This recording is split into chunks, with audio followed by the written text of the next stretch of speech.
রান্নাঘরে আজকে ওয়েলকাম। আজকে করবো মাংস কষা।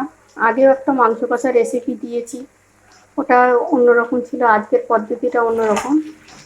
আজকে এখানে তেলটা দিয়ে দিয়েছি, দিয়ে কটা আলু দিয়েছি অল্প করে, তেল নুন দিয়ে দিলাম, আর দিয়ে দেবো 1/2 চামচের মতন হলুদ, দিয়ে আমরা হালকা ভেজে নেবো। এটা ভাজা হতে হতে আমরা মাংসটা ম্যারিনেট করে নিই, ততক্ষণ ভাজা হবে। আদা রসুন বাটা দিয়ে দেবো, একটা পাতিলেবুর রস,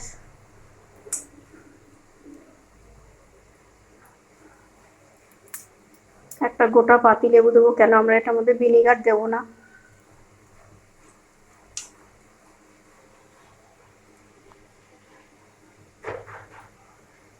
এবার দিয়ে দেবো 1 চামচের মতন লবণ, 1/2 চামচের মতন হলুদ, দিয়ে আমরা ম্যারিনেট করে রাখবো একটু আধা ঘন্টার জন্য।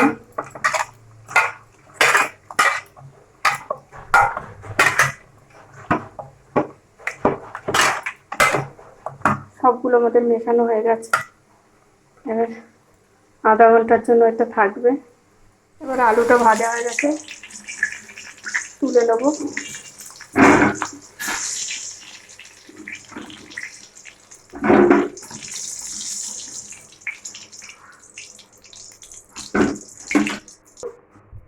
এই তেলের মধ্যে আমরা দিয়ে দেবো পেঁয়াজ কুচি করা, কুচিটা,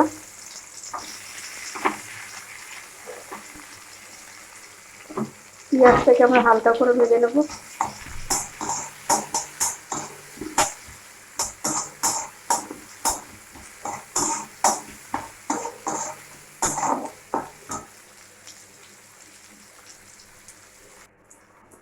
পেঁয়াজটা হালকা ভাজা হয়ে গেছে, এর মধ্যে দিয়ে দেবো টমেটো, তার মধ্যে দিয়ে দেবো স্বাদ মতন ঝাল, মানে শুকনো লঙ্কা, দিয়ে এগুলোকে একটু ভেজে নেবো।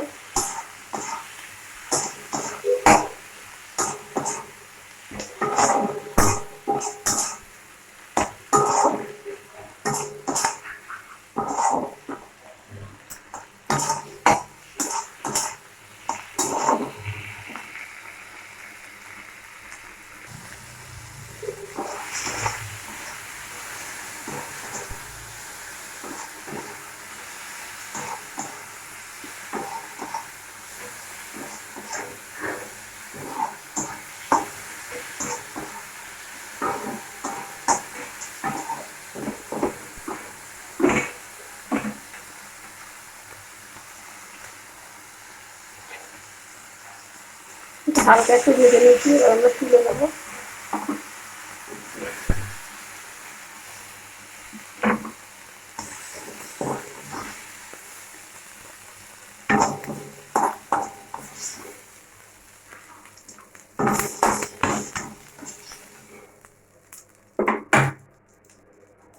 দিয়ে দেবো তেল পরিমাণ মতন, তার মধ্যে দিয়ে দেবো তেজপাতা, শুকনো লঙ্কা ফোড়ন,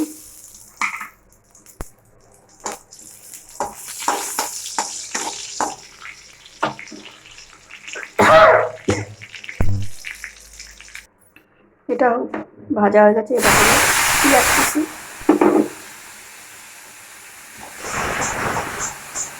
পেঁয়াজটা আমরা ওখানে বেশি পরিমাণ নিয়ে নিচ্ছি, এখানে অল্প করে পেঁয়াজ কুচি, পেঁয়াজটা আমরা হালকা করে ভাজবো।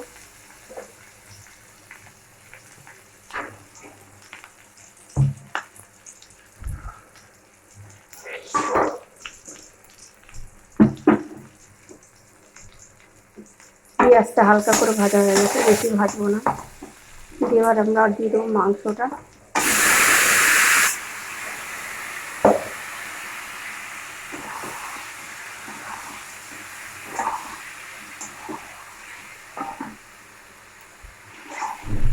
মাংসটায় মশলা দিয়ে আমরা ম্যারিনেট করে রেখেছিলাম, অল্প ম্যারিনেট করেছি, তার মধ্যে দিয়ে দেবো এবার স্বাদ মতো লবণ, হলুদ, আর দিয়ে দেবো চিকেন মশলা।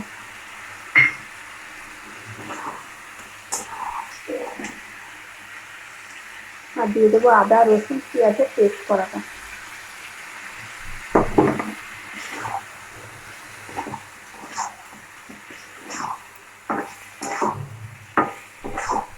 একে একে সব দিয়ে দিয়েছি, আমরা ঝালটা দেবো না।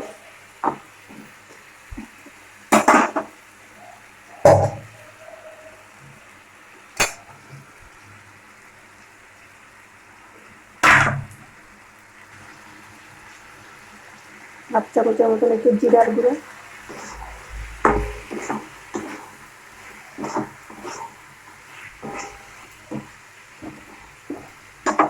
দিয়ে আমরা গ্যাসটা কমিয়ে ঢাকা দিয়ে দেবো।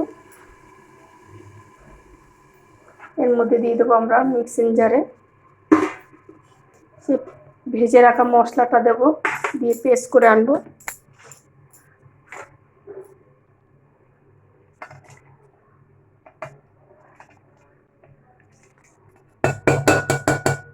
এটাকে পেস্ট করে আমরা নিয়ে আসি।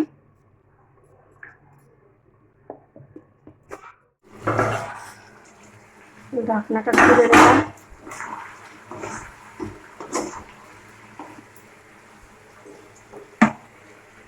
যে পেস্টটা করে নিয়ে আসতাম নিয়ে এসে দিয়ে দিলাম।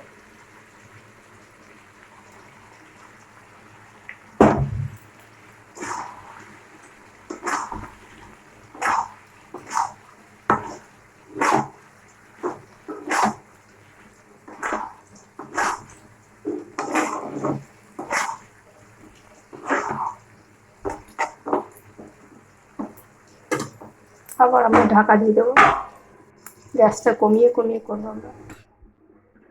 ঢাকনাটা খুলে নেব।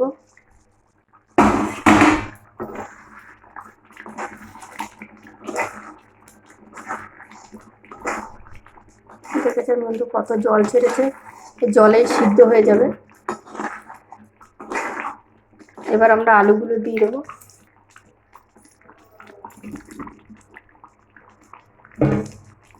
গ্যাসটা বাড়িয়ে দিলাম।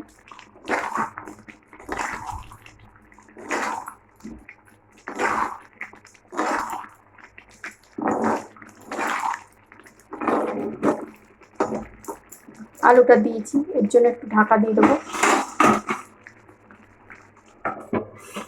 আলুটাও এদিকে সিদ্ধ হয়ে যাবে। ঢাকনাটা খুলে নেব। দেখেছেন সাইড দিয়ে তেল ছেড়ে গেছে, মাংসটা প্রায় কষে গেছে।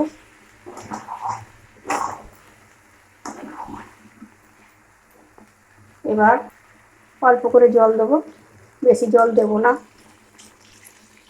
জলটা না দিলে আলুটা সিদ্ধ হবে না, ওই জন্য আমরা জলটা দিলাম।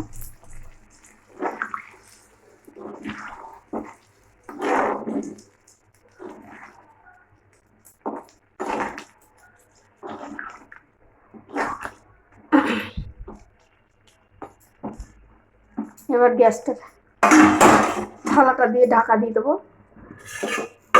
গ্যাসটা কমিয়ে দেবো। কমানো অবস্থায় হয়ে যাবে, কষানো হয়ে যাবে। জলটা অল্প দিয়েছি। আমরা ঢাকনাটা খুলে নেব।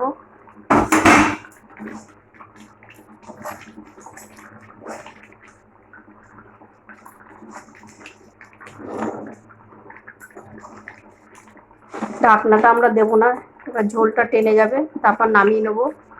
আমাদের মাংসটা হয়ে গেছে। ঠান্ডা হলে ঝোলটা আরও কষে যাবে। গ্যাসটা নিভিয়ে দেবো।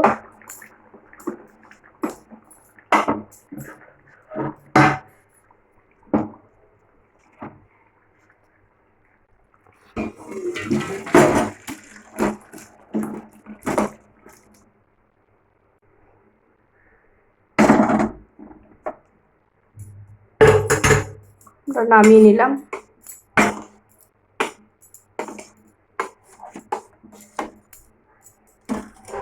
আমাদের রান্নাটা কেমন লাগলো, ভালো লাগলে কমেন্ট করবেন, শেয়ার করবেন, ফলো করবেন।